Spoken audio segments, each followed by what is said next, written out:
अगर भीतर खोई है तो भीतर ही मिलेगी।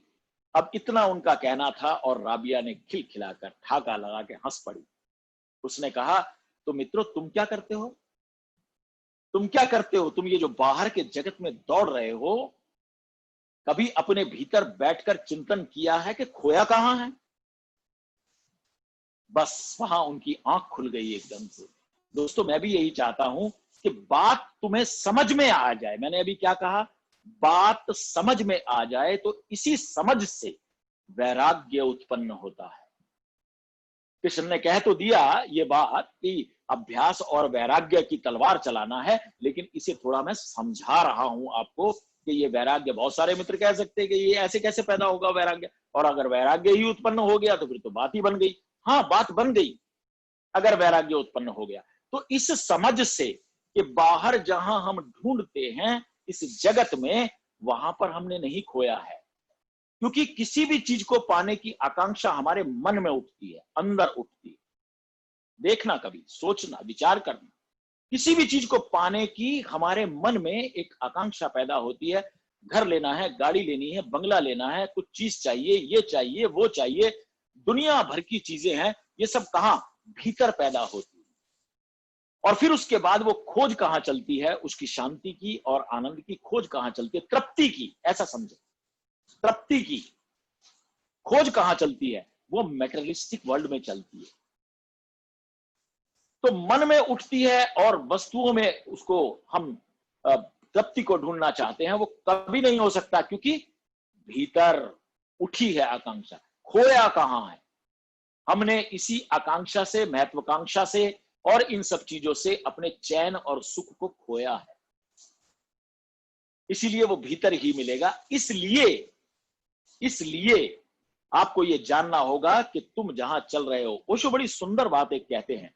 वो कहते हैं कि एक बात याद रखना, क्षुद्र और विराट को पाने में तुम्हें इस बात को याद रखना चाहिए कि जब तुम विराट को पाने की, क्योंकि असल चीज क्या है, व्यर्थ और सार्थक के भेद को आपको समझना पड़ेगा।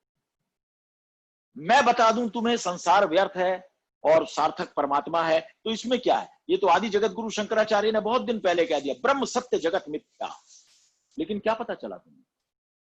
ये तो कहने वाला कोई भी बता देगा संसार ही माया है, लेकिन असल चीज तो परमात्मा है। तो तुम्हें व्यर्थ और सार्थक को खोजना होगा और अपने ही चिंतन मनन से खोजना होगा, क्योंकि आपका चिंतन मनन ही ज्ञान कहलाता है। और अगर वो किसी और ने बताया हो तो वो उधार ज्ञान कहलाता है। ये उधार ज्ञान समझे आप? आपने शब्द तो पढ़ लिए होंगे बहुत सारे। उधार ज्ञान, उधार ज्ञान जो किसी दूसरे ने कहा है और तुम उसे मान के चल रहे हो, लेकिन आपकी समझ विकसित नहीं हुई है। तो जब आपकी समझ विकसित होती है चिंतन और मनन से, तो वो ज्ञान कहलाता है। और वो ज्ञान आपके भीतर आता है इस बात को लेकर कि व्यर्थ है संसार और सार्थक है मेरा प्रभु परमात्मा। और इसी चीज को जानकर आपके भीतर वैराग्य उत्पन्न हो जाता है। जब भी कोई चीज की असारता आपको पता चलती है तो मन में वैराग्य उत्पन्न हो जाता, मन विरागी हो जाता है, मन वीतरागी हो जाता है। महावीर उसे ही वीतरागी कहते हैं। तो वो जब मन हमारा वैराग्य की तरफ जब चलता है तो हम भीतर की तरफ मुड़ते हैं। ये वैराग्य उत्पन्न हुआ, उसके लिए कृष्ण ने कहा कि वैराग्य की तलवार से वार करना होगा। तो जब हमें ये समझ में आ जाता है, लेकिन हमारा मन ऐसा है कि फिर भी समझने के बावजूद भी बार बार बाहर की तरफ खींचता है। लेकिन मन, क्योंकि इसका अनुभव है हमें संसार का, इस संसार की एक एक वस्तु का अनुभव है, अभी परमात्मा का अनुभव नहीं हुआ है हमें। तो क्या करेगा ये? बाहर के संसार को खींचेगा, बाहर खींचेगा हमारे मन को, बार बार बार बार बाहर खींचेगा। तो अब यहां पर कृष्ण की दूसरी बात आती है। वो कहते हैं अभ्यास, अभ्यास करना पड़ेगा तुझे। बार बार बार बार इसे भीतर लाना होगा, बिठाना होगा, इसे समझाना होगा, बहलाना होगा, फुसलाना होगा, और तब जाकर ये भीतर टिकना शुरू होगा। क्यों? क्योंकि इसे तो कई बार संकल्प से, अब यहां गुरुजीएफ जुड़ जाएंगे, याद रखना, अब यहाँ गुरजेब जुड़ जाएंगे, होश जुड़ जाएगा, बात जुड़ जाएगी कि जैसा कहूं वैसा करना पड़ेगा तुम। वहां पर संकल्प जुड़ जाएगा तुम्हारा, क्योंकि मन संकल्प से ही वश में आता है। मन को वश करना हो ना तो संकल्प है। इसीलिए भारत का योगी कहता है, तन्मे मनः शिव संकल्पमस्तु, मेरे मन को संकल्पवान बना दो। तो इधर तो वैराग्य घटा, व्यर्थ और सार्थक की समझ आई, अब इसे भीतर लाना पड़ा, अभ्यास से बार बार लाना पड़ेगा, संकल्प से लाना पड़ेगा, और वहां पर धीरे धीरे ये टिकने लगेगा। ये अभ्यास और वैराग्य की तलवार का चलाना, जिसे कहते हैं कृष्ण कहते हैं। और भी इसमें, और मैं अगर इसको आसान करूं तो, जब तुम्हें वैराग्य की समझ आ जाती है और तुम भीतर की तरफ मुड़ना शुरू करते हो, वहां टिकना शुरू करते हो, मन बार बार बाहर भागता है और आप इसे पकड़ के बार बार लेके आते हैं और वहां पर टिकाने के लिए, तो आपको इसके अंदर एक बात जोड़नी पड़ेगी। जिस अभ्यास की मैं बात कर रहा हूं, उस अभ्यास की, क्या खाना, कितना खाना, कब खाना, ये आहार वाली बात हो जाएगी ना। आहार शुद्धो सत्व शुद्धि, सत्व शुद्धो ध्रुवा स्मृति। वरना आदमी कहता है कि किस लिए, क्यों करना, अरे खाओ पियो मौज करो, एक दिन तो मरना ही है। फिर ऐसी ऐसी बातें शुरू हो जाती हैं। मरने की पहले ध्यान आती है, लेकिन अभी कुछ मिला नहीं है, ये कभी ध्यान नहीं आता। और वैसे कहते हैं, अरे मरो तो कुछ करके मरो, बिना करे मरने से क्या फायदा। तो क्या करो, पर्वत पे चढ़ जाओ, शिखर पे जाके बैठ जाओ, कैलाश पर्वत पे चले जाओ, चांद तारों पे चले जाओ, क्या करो, क्या करके मरना चाहिए। उसके लिए हमें चूज करना पड़ेगा कि हमें क्या खाना, कब खाना, कितना खाना, इसका अभ्यास। क्योंकि अगर आज तुमने महावीर की बात मानकर अनशन या ऊणोदरी की शरण ली है, तो ये मन कहेगा एक और खा लो तो क्या फर्क पड़ता है, एक और खा लो तो क्या फर्क पड़ता है। तो फिर वहां 2 की जगह 1 और 4 की जगह 2 नहीं खाई जाएंगी। तुम्हारा मन चालाकियों से भरा है। मैंने कितनी बार तो आपको बताया है, कितनी चालाकियों से। एक आदमी बड़ा परेशान था, डॉक्टर के पास गया, उसने कहा कि मेरी ये समस्या है, मेरे पेट में गुड़गुड़ होती रहती, दर्द रहता और कुछ भी पचता नहीं है। डॉक्टर ने कहा कि एक काम करना पड़ेगा आपको, आप कितनी रोटी खाते हो। तो उसने कहा कि मैं 4 रोटी खाता हूं। तो उसने कहा अब आपको 2 रोटी खानी पड़ेगी। उसने कहा ठीक है डॉक्टर साहब। उसने 2 रोटी खानी शुरू कर दी। कुछ दिन के बाद फिर आया चेकअप के लिए और उसने कहा डॉक्टर साहब नहीं हो पा रहा है, मेरे पेट में बराबर दर्द बना है, बिल्कुल वही फीलिंग्स मेरे भीतर अभी भी होती हैं, अंदर भीतर वही फील आता है, डाइजेस्टिव सिस्टम ठीक नहीं है अभी भी। तो डॉक्टर ने कहा कि अब एक काम करो, अब 1 रोटी कर दो। वो कहने लगा लेकिन इतनी 1 रोटी तो नहीं बन सकती उतने आटे की। मैंने 4 की 2 तो कर दी मैंने, अब 2 रोटी तो बना दी मैंने उन 4 रोटियों की, लोइयों की, उनको 2-2 को 1-1 कर दिया, लेकिन अब उसका 1 बना दूं, अब ये मुश्किल है। डॉक्टर ने तो माथा पीट लिया अपना। उसने कहा क्या मैं कह रहा हूं और तुम क्या समझ रहे हो। तो ये जो मन है हमारा, वो इतना चालबाज है, वो इसी तरीके की चालबाजियां करके गड़बड़ करेगा। यहां तुम्हारा संकल्प काम आएगा, यहां तुम्हारा विवेक काम आएगा, यहां परम गुरु ओशो की कही हुई बातें याद आएंगी, यहां बुद्ध और महावीर के वचन याद रखने चाहिए जागरूकता से। क्या याद रखने जैसी बात है, यहां पर बुद्ध जुड़ जाते हैं, यहां पर गुरजीएफ जुड़ जाता है।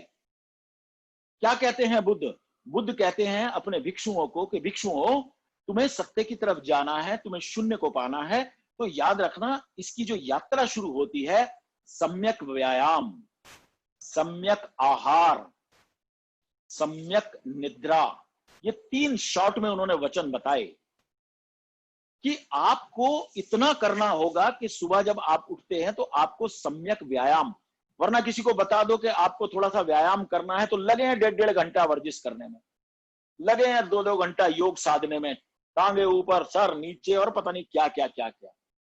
सम्यक व्यायाम का मतलब होता है कि बहुत थोड़ा सा व्यायाम। अब वो थोड़ा सा व्यायाम इतना हो सकता है कि आपको इतनी समझ होनी चाहिए कि रात को सोने के कारण जो आपका शरीर और पूरी नस और नाड़ियां जो श्रिंक हो गई हैं, जो श्रिंक हो गई हैं, उनको सिर्फ खींचना है ताकि उनमें रक्त का संचार ठीक हो सके। That's it. सम्यकता से सोचना होगा, इतना ही तो करना होगा। उसके लिए क्या है, उसके लिए समझ अगर विकसित करनी हो तो देखो, कुत्ता और बिल्ली, ये जितने भी लोग होते हैं, ये कोई आसन नहीं साधते, ये कोई कुछ और योग नहीं साधते, कहीं जाके जिम में कोई जो है वेट लिफ्टिंग नहीं करते, कुछ नहीं करते। हाँ, एक बात जरूर करते हैं, शरीर को स्ट्रेच पूरा का पूरा करते हैं और थोड़ा सा हिलाते डुलाते हैं, बस दैट्स ऑल। और कितने जागरूक हैं, कुत्ता तो यही करता है। तो सम्यक व्यायाम को समझने के लिए हमें सिर्फ इतना ही समझना होता है कि बहुत थोड़ा सा, जिसमें शरीर थके ना, हमारे, जिससे हमें एनर्जी मिले, ऐसा समझ ले।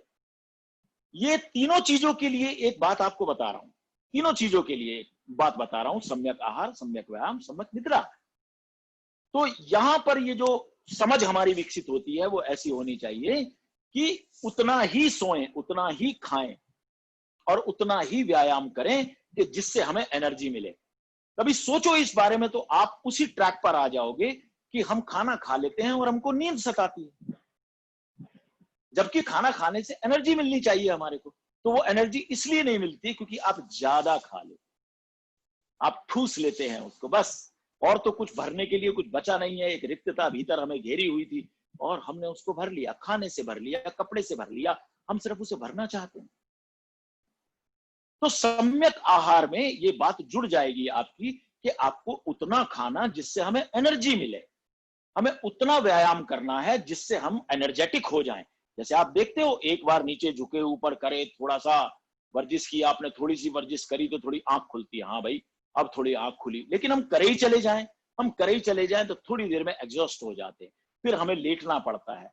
योग वाले भी बताते हैं कि आप ये कर लें और फिर शवासन में थोड़ी देर के लिए, 10 सेकंड के लिए, 20 सेकंड के लिए, ताकि आप पूरी की पूरी एनर्जी ले पाए, क्योंकि उनको पता है कि एनर्जी जा रही है। तो बस इतना सा ही ध्यान रखने वाली बात है, और आप उन तीनों चीजों को साध लेंगे। और अगर मन नहीं साधने देगा तो संकल्प पूर्वक उसे आप साधेंगे। और अगर ऐसा हुआ तो मैं आपसे कहता हूं, ये सारी चीजें जुड़कर और मिलकर मोक्ष मार्ग की तरफ आपको अग्रसर करेंगी, निश्चित। और प्रभु तो आपका हाथ पकड़ने के लिए हमेशा हाथ दे ही रहा है। वो आपके किसी काम में अड़चन नहीं दे रहा है, अड़चन दे रहा है आपका मन, और वो मन आपको बाहर के संसार में भटका रहा है। प्रभु तो आवाज लगा रहा है, भीतर हरि बैठा है, हरि गीत गा रहा है, हरि गीत गा रहा है, बड़े प्यार से तुम्हें भीतर बुला रहा है, लेकिन हम नहीं जा पाते दोस्तों। तो अगर ऐसा हुआ तो मोक्ष मार्ग अग्रसर होगा। यहां पर एक एक बात और मैं कहना चाहता हूं, ये अभ्यास और वैराग्य की तलवार आप बार बार बार बार अपने मन को वापस खींच के लाएंगे, और जब चलाएंगे तो आप भीतर आएंगे। यहां पर एक प्रश्न उठना अनिवार्य है, क्योंकि मैं अब इसे ज्यादा लंबा नहीं खींचना चाहता। तो अगर किसी के मन में ये प्रश्न आ भी जाए तो क्या इस जगत से हम टूट नहीं जाएंगे? नहीं, टूट नहीं जाएंगे, बल्कि हम सिद्धता को प्राप्त होंगे। अभी हम सिद्धता को प्राप्त नहीं है, अभी हम साधु हैं। साधु कौन होता है?